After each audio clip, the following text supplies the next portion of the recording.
Ramai yang dapat vertigo kali pertama, dia biar je, dia buat tak tahu, dia ingat boleh pulih sendiri. Dia ingat benda tu selamat. Sebenarnya tidak.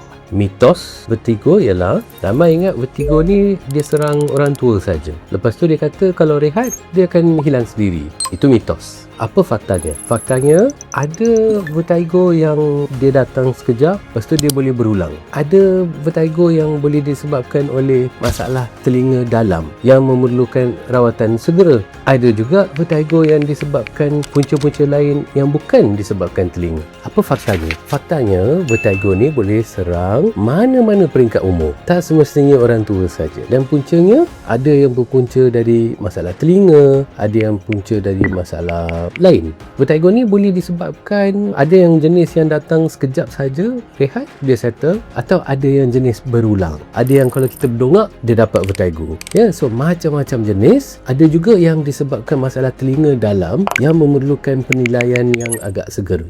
Sekiranya vertigo dia berulang beberapa kali, terutamanya kalau ada masalah telinga, berdengung, kurang dengar, berdesing, benda ni memerlukan penilaian yang agak cepat. Saya sarankan kalau ada vertigo pada anda atau keluarga anda atau kawan-kawan, nasihatkan mereka dapatkan rawatan ENT segera.